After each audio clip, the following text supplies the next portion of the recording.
dan karunia kita dapat berkumpul di sini. Dan juga salawat serta salam marilah kita curahkan kepada pembimbing kita, Nabi Agung Nabi Muhammad SAW. Tak lupa juga kepada keluarganya, para sahabatnya, dan juga para pengikutnya hingga akhir zaman. Amin ya rabbal alamin. Baik, pada kesempatan kali ini perkenankanlah saya Ananda Bagus sebagai MC untuk menjadi MC pada sore hari ini yang akan diisi oleh Ustadz Sebut Afan. Sebentar, saya buka dulu.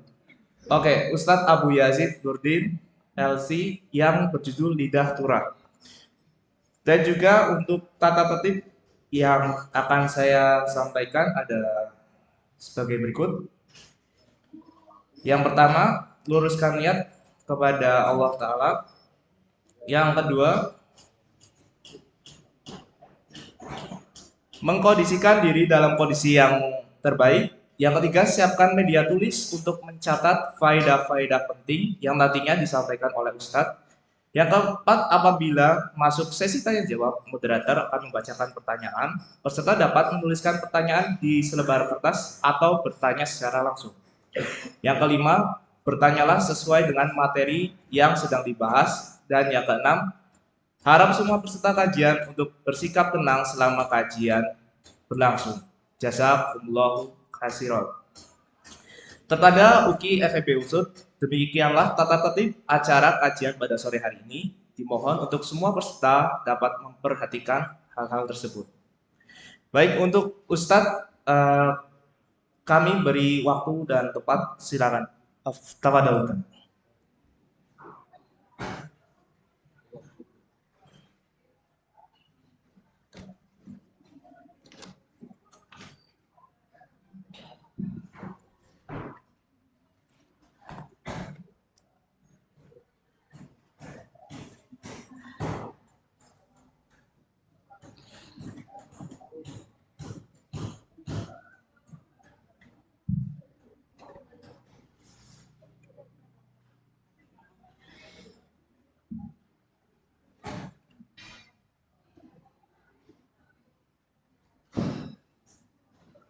Agak susah juga ya.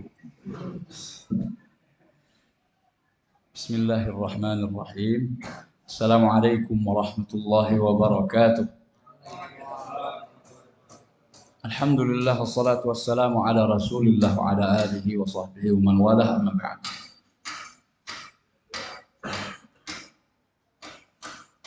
Yang pertama, kita memuji dan bersyukur kehadirat Allah Subhanahu wa taala.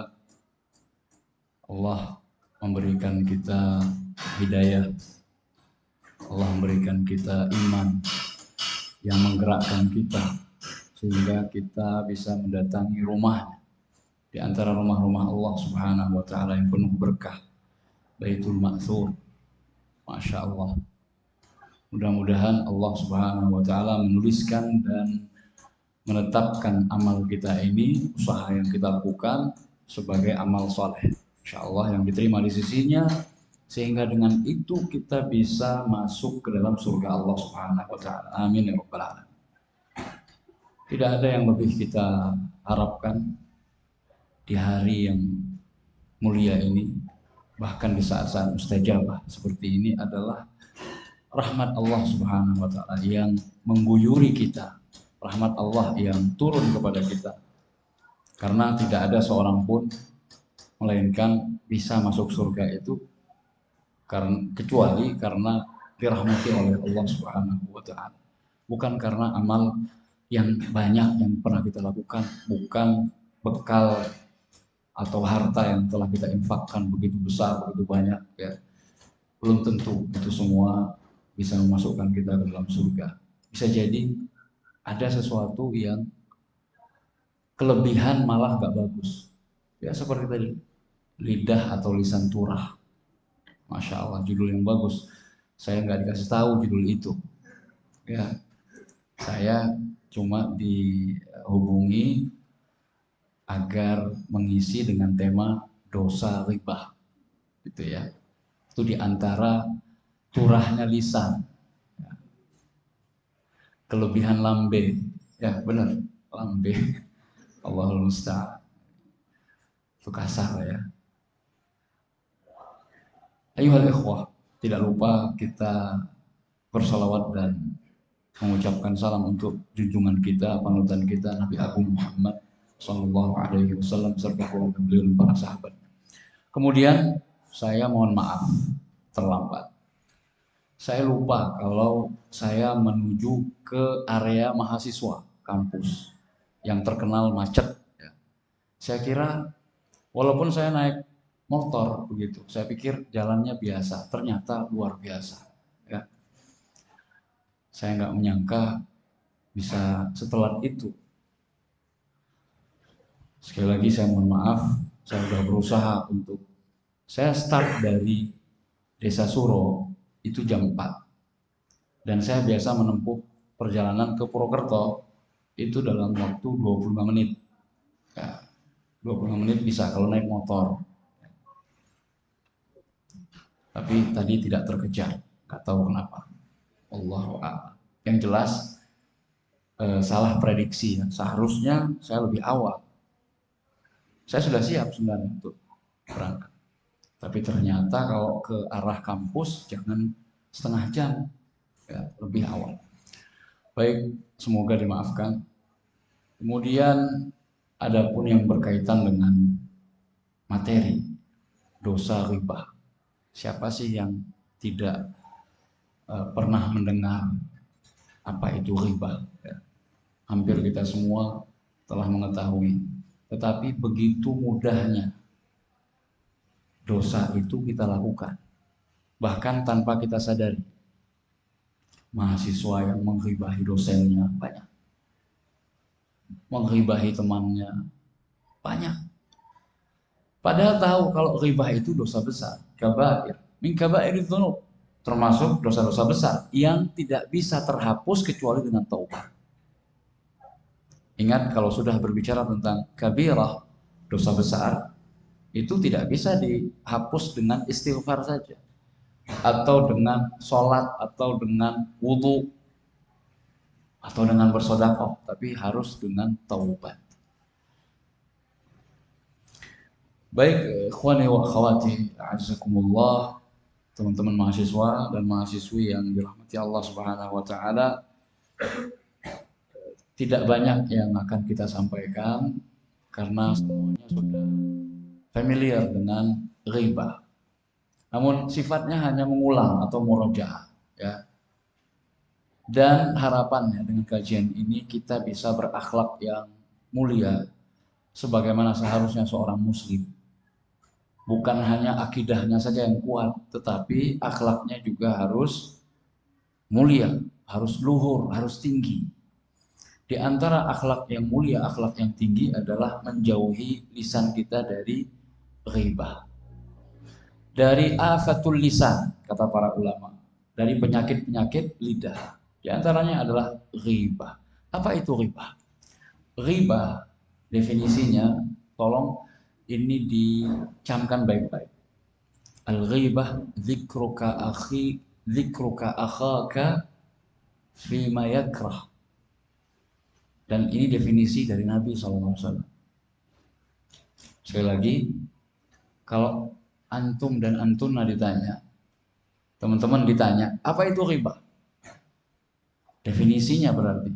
Nah, siapakah yang paling berhak dan paling bagus definisinya kalau bukan definisi dari syariat itu sendiri, pembuat syariat.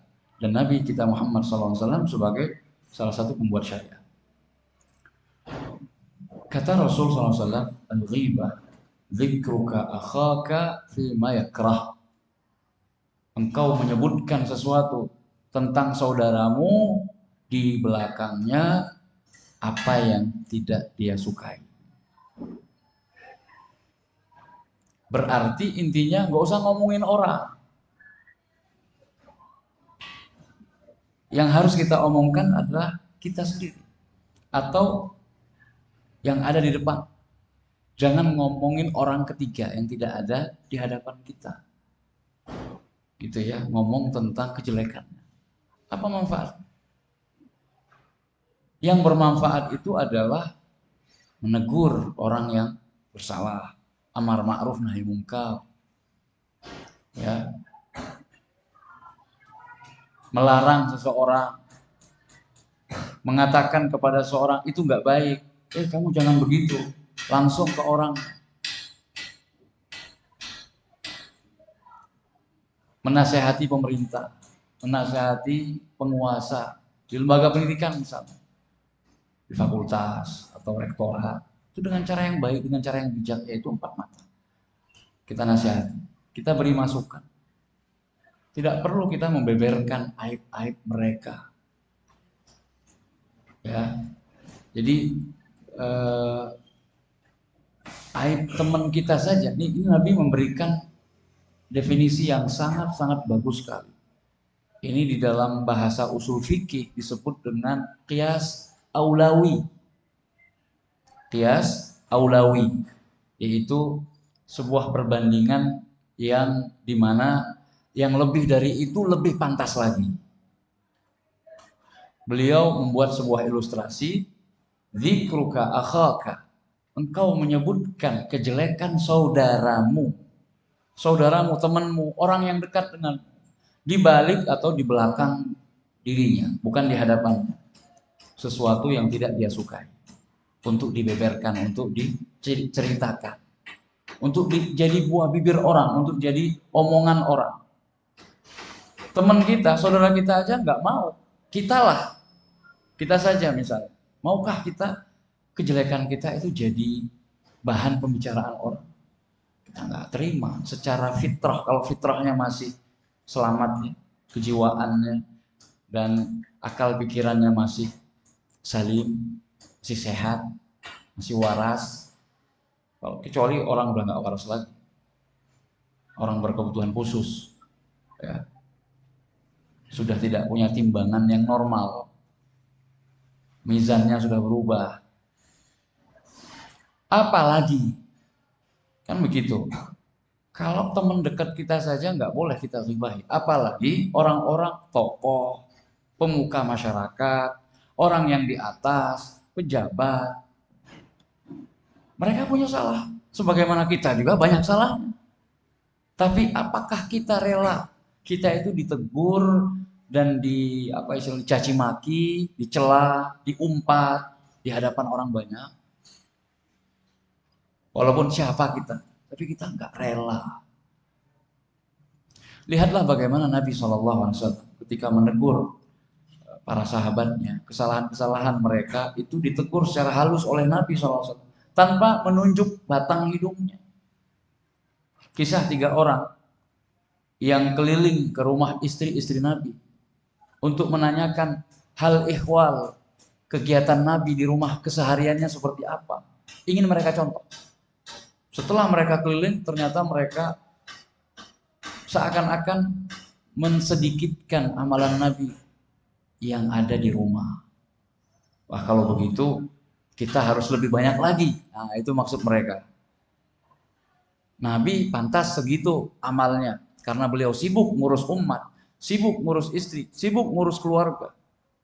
Kita harus lebih banyak lagi karena Nabi sudah dijamin dihapus dan digugurkan dosa-dosanya, otomatis masuk surga. Nabi sudah ada jaminan, kita belum dijamin. Oleh karena itu 3 orang ini bertekad, yang satu akan sholat malam terus, nggak pernah tidur semalaman. Yang kedua akan puasa setiap hari, melebihi puasa Daud. Yang ketiga nggak akan pernah nikah, nggak pernah ngomong. Jadi jangankan menikah, ngomongin tentang wanita saja nggak mau. Saking ingin, gemar dan giat beribadah. Tapi coba lihat respon Nabi SAW. Beliau tahu siapa orang-orangnya karena diberitahu oleh istri-istri. Si fulan datang tanya ini, tanya itu. Tapi Nabi berkhutbah menyampaikan 3 perkara tadi. Ma balu aqwam, ada apa dengan kaum di mana mereka ingin sholat sepanjang malam seterusnya, nggak tidur? Ada apa dengan sebagian orang. Jadi Rasulullah memakai simbol, ya, nggak langsung tunjuk orang. Karena yang terpenting adalah tersampaikannya pesan. Agar orang yang merasa itu akan merasa. Orang yang disindir itu akan merasa tanpa harus tahu siapa dia. Karena tidak penting mengetahui siapa yang bermaksiat. Tetapi bagaimana cara orang yang bermaksiat itu agar kembali kepada Allah, agar mau bertobat. Jangan-jangan setelah kita beberkan aib orang, harapan kita dia mau baik, dia mau kembali, tapi apa yang terjadi malah dia menjadi-jadi. Contoh sudah banyak di Suriah misalnya, presidennya Bashar al-Assad, ya, Bashar al-Assad itu setelah di demo kemudian diminta untuk turun, malah dia yang membabi buta, membunuh rakyatnya sendiri. Coba yang jadi korban siapa? Kemana tuh orang-orang yang menyerukan asyab yurid isqat an-nizam, asyab yurid isqat an-nizam, rakyat ingin menurunkan pemerintah, rakyat ingin menurunkan pemerintah. Yel-yel itu demo, dan demo besar-besaran di Suriah. Tapi akhirnya coba lihat sekarang, apa hasilnya? Si Bashar itu nggak turun-turun, orang yang menginginkan nizam turun malah mereka yang melarikan diri, entah kemana. Yang jadi korban rakyat sipil, yang jadi korban kita juga. Oleh karena itu, maka hudan Nabi, ya, hadiun Nabi SAW, petunjuk Nabi SAW adalah obat, solusi. Nah, kita sudah tahu apa itu ghibah, ya, menyebutkan kejelekan teman kita, saudara kita di belakangnya, suatu hal ya tidak dia sukai untuk dijadikan pembicaraan orang lain. Apa perbedaan antara ghibah kemudian dengan namimah? Ya, kita sering mendengar ghibah dan namimah. Kalau ghibah tadi sudah didefinisikan, menyebutkan kejelekan teman kita di belakang. Kalau namimah, naqlul kalam min asy-syakhs ila syakhsin akhar li ifsadi al-'alaqah bainahuma. Menukilkan perkataan dari satu pihak ke pihak yang lain dalam rangka untuk merusak hubungan keduanya. Ini namanya namimah. Atau dalam bahasa kita disebut adu domba. Kalau ghibah apa? Menggunjing, ya. Kalau bahasa Indonesia, menggunjing. Menceritakan aib orang di belakang. Kalau di depannya, wah, manisnya bukan main. Tapi di belakangnya, menggunjing. Seharusnya yang baik adalah terus terang. Transparansi itu juga merupakan akhlak yang mulia. Terus terang, ya. Kalau memang kita tidak suka dengan sebuah akhlak dari teman kita, maka kita sampaikan. Sebagaimana Nabi juga pernah memberikan petunjuk. Kalau kita mencintai saudara kita, maka sampaikan. Uhibbuka fillah ya akhi. Tapi sekarang ini yang seperti itu jadi sensitif, ya. Kalau sesama kita, laki-laki sama laki-laki bilang uhibbuka fillah, aku cinta kamu karena Allah, aduh, itu dianggap udah lain, ya. Atau yang akhwat sama temannya, tapi yang akhwat biasanya sepertinya sudah biasa gitu. Tapi kalau laki sama laki bilang begitu, ini zaman sudah, makanya tadi sunnah Nabi sudah dianggap, kadang teranggap suatu hal yang aneh, ya. Tapi itulah ujian kita. Berat memang untuk menerapkan sunnah, apalagi di tengah-tengah fitnah seperti itu. Fitnah apa? Fitnah jeruk sama jeruk, pisang sama pisang. Allahul musta'an. Ini sedang viral sekarang, sedang tren, sedang jadi pembicaraan. Bahkan di tempat kami, ya, yaitu di lembaga pendidikan sekelas pesantren pun sekarang ini sudah marak dibicarakan, yaitu tentang kepengasuhan santri. Karena banyak ternyata ditemukan fakta tidak bisa dipungkiri adanya penyakit-penyakit kaum Sodom ini. Alhamdulillah. Laki suka sama laki gitu. Gak tahu kenapa sudah berubah fitrah. Apakah karena ditrenkan atau diviralkan, dibumingkan sehingga virus itu masuk, atau di dalam jiwa ini memang ada penyakit.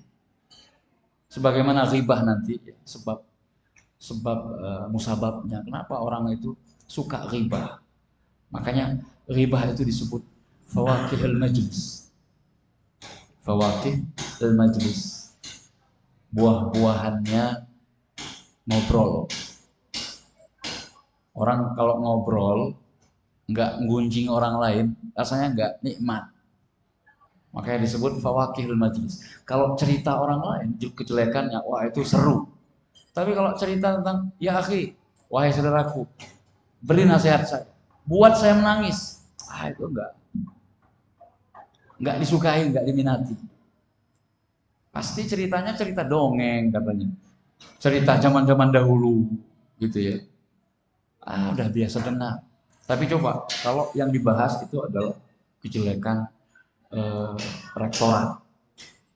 rektor dan awak kapalnya, ya, misal punya proyek, punya ini, punya itu, kemana? Ayo kita usut, kita kawal. Tahu nggak? Aku lihat, soalnya aku deket rumahku dengan rektor. Dia bawa ini, bawa itu. Dari mana ya uang? Iya ya. Kalau sudah bicara tentang kejelekan atau aib orang, kita sangat-sangat suka. Kenapa? Karena semakin jauh dari aib kita.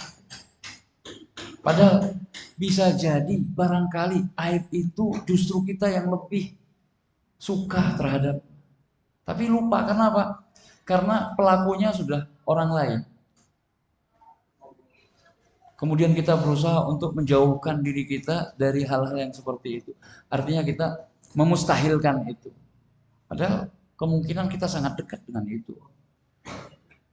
Maka tolonglah, kalau seandainya kita di posisi dia, kira-kira gimana perasaan kita? Coba kita sebelum dalil ya, sebelum kita bicara dalil, bicara perasaan dulu lah. Kita sendiri tidak mau diperlakukan seperti itu. Lalu bagaimana? Kok bisa masuk di akal?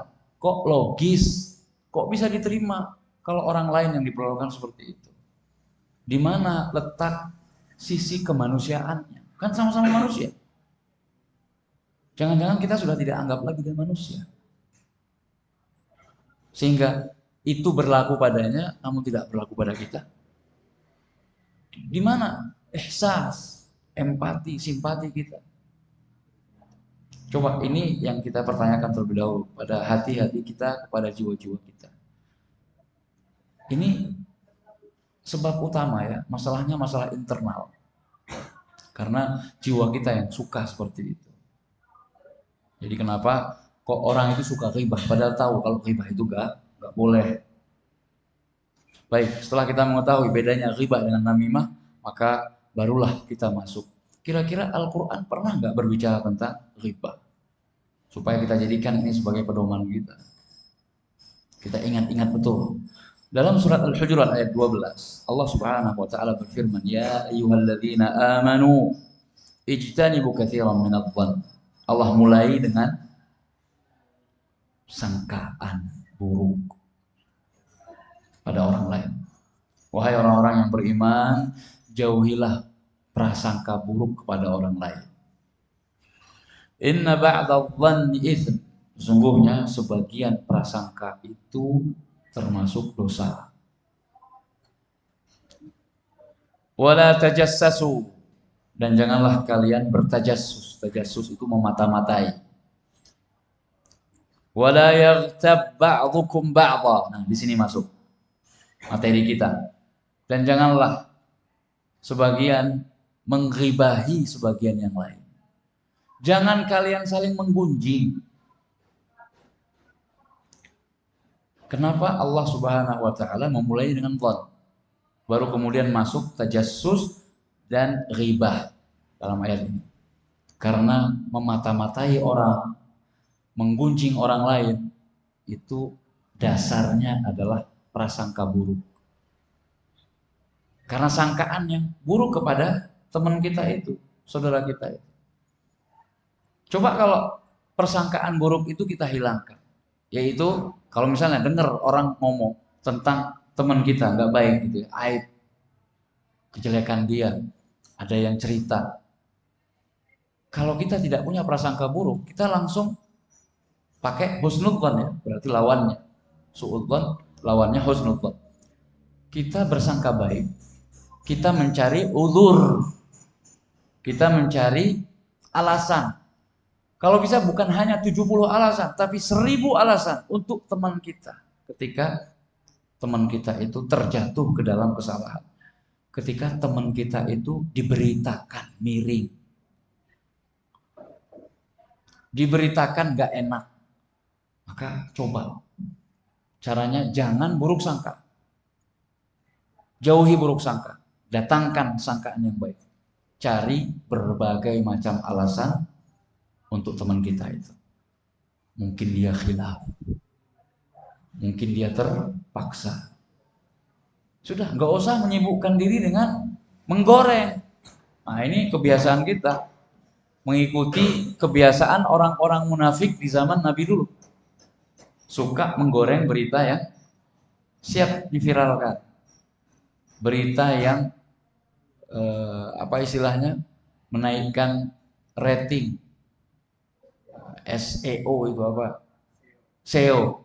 Orang website ngerti gimana caranya menaikkan website atau situs itu di halaman Google, di halaman pertamanya, ya. Itu kata-kata kunci. Itu sangat berperan di dalam penggorengan berita tadi. Kita malah nambah-nambah, nambah panas, nambah keruh. Kita juga nggak tahu. Karena kita nggak tahu ya, ini mungkin karena teman-teman kuliahnya di Fakultas Ekonomi Bisnis, jadinya suka analisis. Gitu. Jadi, setiap berita yang masuk terus menganalisis, nambah komentar.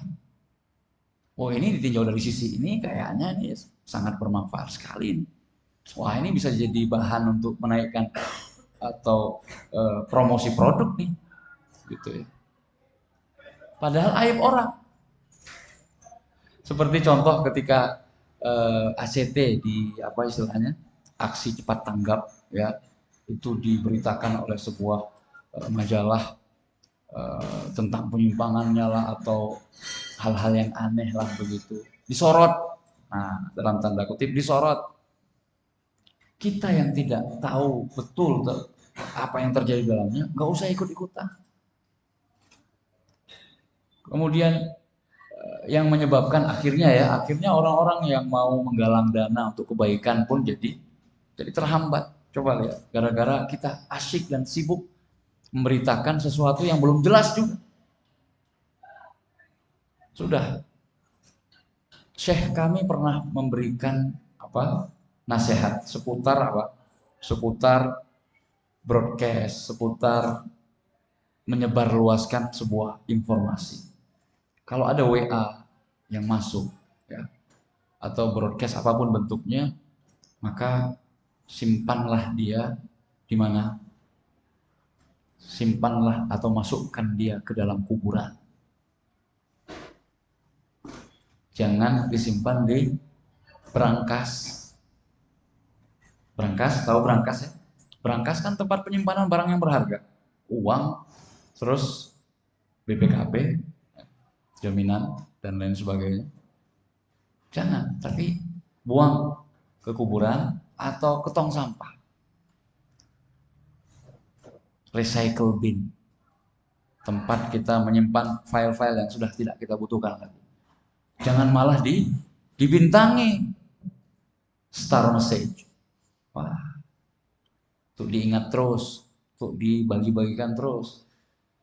Ingat, kalau ada pahala jariyah, maka juga ada yang namanya dosa jariyah. Kata Allah, janganlah kalian mengghibahi sebagian kalian sebagian yang lain. Allah memberikan ilustrasi yang sangat indah. Sangat indah maksudnya sangat bagus gitu ya.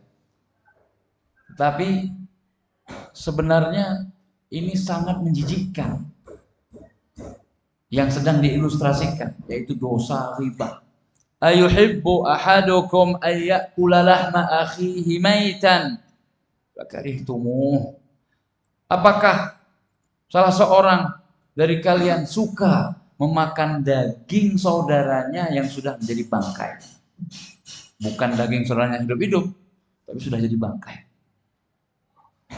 Maka pasti dia akan, atau kalian pasti membencinya, gak suka.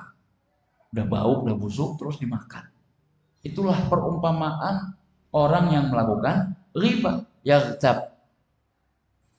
Wattaqullah, Allah ingatkan, Allah wasiatkan, bertakwalah kalian kepada Allah, takutlah kalian kepada Allah. Dosa riba. Innallaha tawwabur rahim. Sesungguhnya Allah Maha penerima taubat lagi Maha pengasih. Nabi SAW mengatakan dari hadis Abu Hurairah, anna Rasulullah SAW qala, atadruna mal ghibah? Tahukah kalian apa itu ghibah? Qalu Allah wa rasuluhu a'lam. Allah dan Rasulnya yang lebih mengetahui. Qal, dzikruka akhaka bima yakrah. Engkau menyebutkan tentang saudaramu apa yang tidak dia sukai. Qila afara'aita ya Rasulullah. Ada yang bertanya, in kana fi akhi ma aqul. Seandainya aku mengatakan sesuatu yang memang ada pada temanku itu, dia memang jelek, dia memang aibnya benar, nyata. Qal, Nabi mengatakan, in kana fihi ma taqul faqad iqtabta. Kalau memang benar ada kejelekan itu pada temanmu dan engkau bicarakan di belakangnya, maka itulah riba. Wa illam yakun fihi faqad bahatta. Kalau justru kejelekan, aib yang kau bicarakan itu tidak ada pada hakikatnya pada temanmu, maka sungguh engkau telah berdusta terhadap. Maka orang yang melakukan riba, opsinya cuma dua. Ya kalau memang bukan riba, maka dusta lebih parah. Ya, lebih parah lagi. Kemudian terakhir, sebelum kita masuk ke sesi tanya jawab, ya, ini sepertinya cuma setengah jam lebih sedikit. Tapi insya Allah dengan tanya jawab dari teman-teman, kita diskusi lebih banyak, insya Allah akan memperkaya materi kita. Kemudian Rasulullah SAW pernah berdialog dengan Aisyah, ngomong sama Aisyah. Antum tahu ya Aisyah? Tahu ya? Aisyah adalah istri Nabi yang paling dicintai oleh Nabi kita Muhammad SAW. Qultu lin Nabi SAW. Pernah suatu ketika aku mengatakan kepada Nabi SAW, ini kata Aisyah, hasbuka min Safiyah kada wa kada.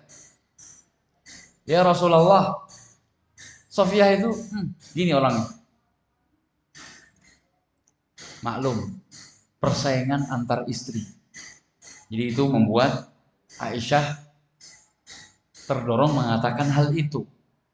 Ya karena Aisyah nggak mau ada yang lebih dicintai oleh Rasul di kalangan istri-istri yang lain. Nah, di antara yang menyaingi Rasul, yang menyaingi Aisyah di dalam hal kecantikan itu adalah Safiyah. Safiyah. Pernah ada istri-istri Nabi yang lain ya karena cemburu mengata-ngatai Safiyah, keturunan Yahudi. Karena memang betul keturunan Yahudi, ya benar, keturunan Yahudi masuk Islam. Ya, dari bintu Huyai bin Akhtab, terkenal Bani Quraidah. Jadi intinya Aisyah mengatakan tidak di hadapannya Safiyah. Di depan Rasul, Aisyah mengatakan, Nabi, Safiyah itu gini ya orangnya, gini ya. Pendek. Memang betul pendek. Safiyah itu pendek. Intinya aku lebih unggul, lebih tinggi gitu daripada Safiyah kada wa kada. Tidak disebutkan apa karena memang aib ya. Tapi inilah Aisyah menceritakan kembali karena pelajaran walaupun untuk dirinya. Apa kata Rasulullah sallallahu alaihi wasallam? Laqad qulti. Setelah mendengar perkataan itu, Rasulullah SAW mengatakan, sungguh engkau wahai Aisyah telah mengatakan kalimatan, sebuah ungkapan, lau muzijat bima'il bahr, kalau seandainya perkataanmu itu dicampur ke dalam air laut, lamazajathu, air laut itu akan berubah warnanya. Lihat, dosa ghibah bisa mengubah warna air laut. Seandainya dosa ghibah itu punya warna, apa misalnya warna merah ya, karena kita seakan-akan sedang mencakar-cakar teman kita. Kemudian kalimat itu dicemplungkan ke dalam air laut. Laut apa sekarang yang paling dekat dengan kita? Pantai apa? Pantai selatan. Iya, pantai selatan. Itu lautan pantai selatan itu lautnya berubah warna jadi merah semuanya gara-gara kalimat kita, ghibah kita. Ini Nabi loh yang mengatakan. Kalau Nabi yang mengandaikan berarti benar. Nabi nggak pernah bohong. Ini menunjukkan saking bahaya dan besarnya dosa ghibah. Qalat wa hakaitu lahu insanan. Aku juga menceritakan kepada Nabi SAW seseorang. Faqal, Nabi SAW berkomentar, ma uhibbu anni hakaitu insan wa anna li kadza wa kadza. Aku tidak suka menceritakan tentang orang lain. Padahal aku seperti ini, kata Nabi SAW. Bentuk rendah hatinya Nabi SAW dan jauhnya Nabi dari sikap ghibah atau dari perbuatan ghibah. Maka sebaiknya kita nggak perlu mengomentari orang lain ya. Termasuk ghibah adalah ketika misalnya jamaah bertanya kepada ustadz tentang kejelekan seseorang, langsung menyebut nama. Ini diantara adab, ya, diantara adab. Kalau memang ada sebuah fenomena yang perlu kita ketahui duduk perkaranya secara syariat seperti apa, maka kita nggak perlu menyebutkan nama orang dalam kasus itu yang terjerat kasus tadi, nggak perlu. Tapi secara umum saja, Ustadz, gimana menurut syariat tentang kasus yang sedang viral sekarang ini? Ya, seperti itu. Nggak perlu sebut merek, ingat. Kita mengaji bukan dalam rangka untuk supaya senang dengan kesalahan orang lain, tapi kita mengaji sebuah kesalahan yaitu ghibah, dosa, supaya kita tidak terjatuh ke dalam dosa ghibah itu. Kemudian, nggak tahu ini yang terakhir atau sebelum terakhir. Kisah Isra dan Mi'raj. Di antara yang dilihat oleh Nabi SAW dalam perjalanan yang sangat fenomenal itu dan sangat fantastis, luar biasa, adalah beliau melihat orang dengan kuku-kukunya seperti tembaga begitu, panjangnya dan tajamnya. Kemudian dia mencakari wajah-wajah mereka sendiri dan dada-dada mereka. Mencakar-cakar wajah dan dada. Faqala Nabi SAW, Nabi bertanya kepada Jibril, man haula ya Jibril? Siapa mereka wahai Jibril? Kemudian di akhir sesi itu akhirnya karena Jibril satu riwayat mengatakan nanti saya akan kabari siapa mereka itu. Tapi ada riwayat yang mengatakan langsung menjawabnya. Haula'il ladzina ya'kuluna luhuman nas. Mereka adalah orang-orang yang memakan daging-daging manusia, yaitu alias riba. Jadi ketika kita menggunjing orang lain, itu sadarlah kalau saat itu kita sedang makan daging dia. Kata para ulama, waluhumul ulama fihi sum. Dan daging para ulama di dalamnya ada racun. Hati-hati. Artinya apa? Kalau orang biasa kita gunjingi, ya makan daging biasa, bangkai biasa. Tapi kalau daging ulama yang kita makan, kita menggunjing seorang ulama, maka pada hakikatnya kita sedang makan bangkai yang sudah dibubuhi dengan racun. Mati, bisa mati. Ya, bisa membinasakan kita. Kalau kita punya masalah dengan Imam Syafi'i nanti di hari kiamat, gimana coba? Kira-kira siapa yang dimenangkan? Maka jangan menggunjing para ulama. Baik, pengecualian ya, pengecualian. Mungkin ada yang bertanya, nah ini untuk mempersedikit pertanyaan. Ustadz, katanya ada ghibah yang diperbolehkan. Ya, katanya ada ghibah yang diperbolehkan. Jawabannya iya. Nah, Al-Imam Nawawi dalam Riyadhus Shalihin, dalam kitab Riyadhus Shalihin, Imam Nawawi menjelaskan ada 6 perkara pengecualian dari ghibah. Ghibah hukum asalnya nggak boleh, tapi dalam 6 kondisi boleh. Yang pertama, kondisi at-tadhallum, mengadukan sebuah kezaliman kepada pemerintah, melaporkan kepada yang berwenang. Si fulan itu melakukan aib ini, kejahatan ini, tindak pidana ini, maka harus dilaporkan. Nah, membicarakannya di belakang dia, walaupun dia saudara kita, pelaku narkoba misalnya, ya, pengedar, melaporkan sebuah kejelekan yang dilakukan oleh saudara kita kepada pihak yang berwajib, pihak berwenang, itu bukan ghibah namanya, sudah lain lagi. Kalaupun dianggap ghibah, maka ini dikecualikan. Satu. Yang kedua, al-isti'anah ala taghyiril munkar, dalam rangka untuk membantu amar ma'ruf nahi munkar. Supaya teman kita berubah, maka kita ceritakan sama teman yang lain. Yang mana kira-kira teman ini punya pengalaman yang kira-kira bisa menasihati dia. Nah, ini namanya bukan buka rahasia atau membocorkan rahasia, karena kita memilih siapa yang bisa kita mintai bantuannya agar menyelesaikan masalah kejelekan si fulan itu. Nah, itu boleh.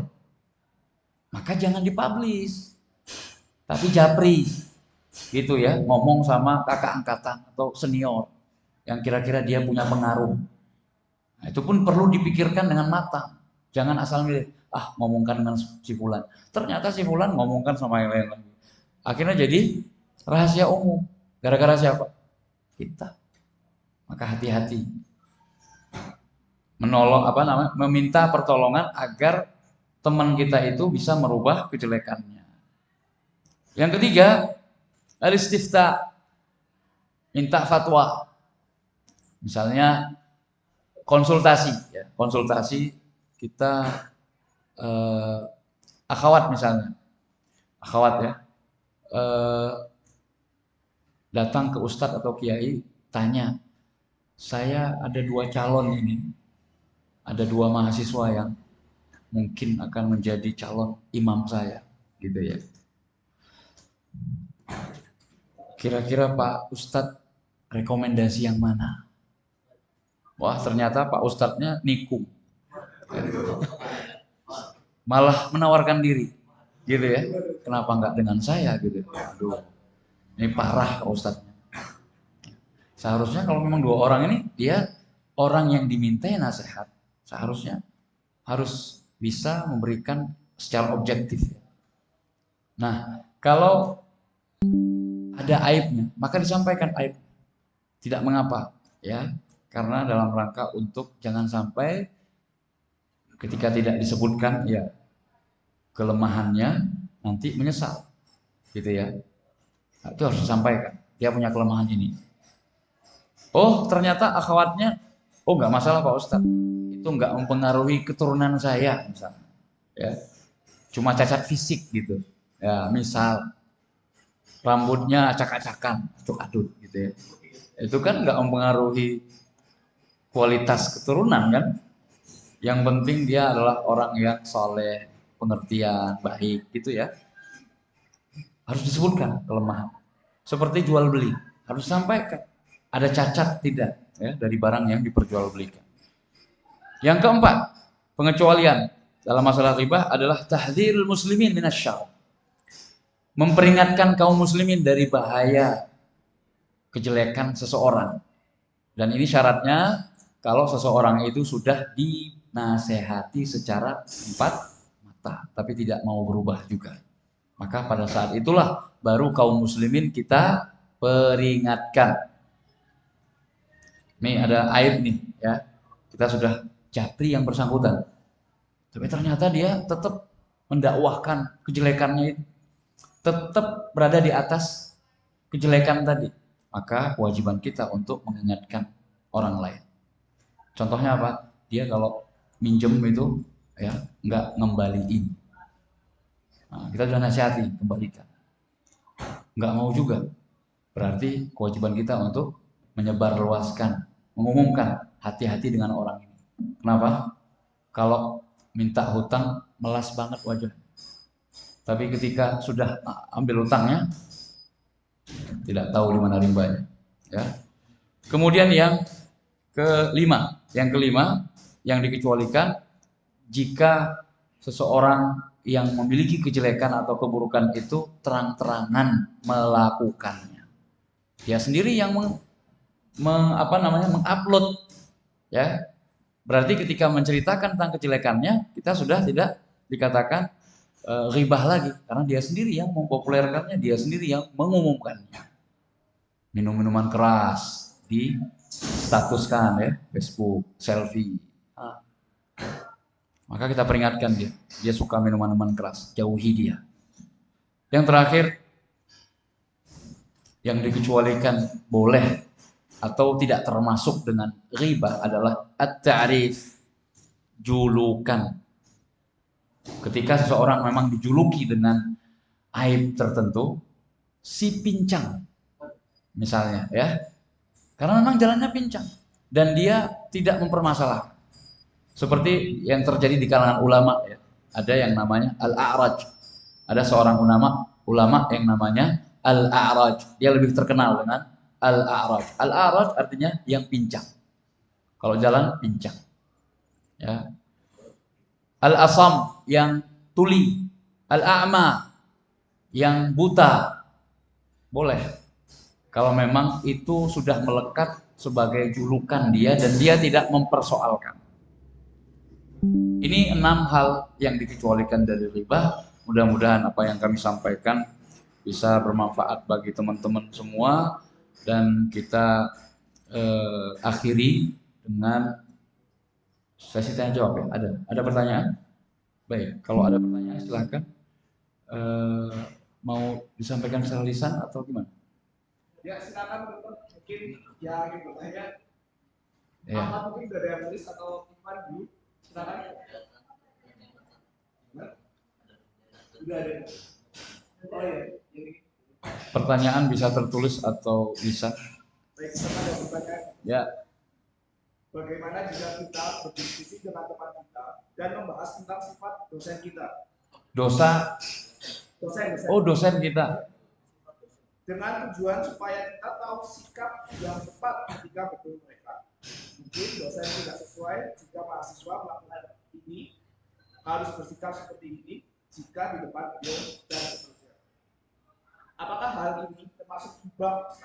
Karena terkadang dosen-dosen punya sifat unik masing-masing yang harus mahasiswa turuti. Iya. Ya betul itu. Kejadian gitu ya. Fenomena ya. Ya, kata kuncinya dari pertanyaan tadi adalah sifat unik. Nah, sifat unik ini yang perlu ditelusuri dulu.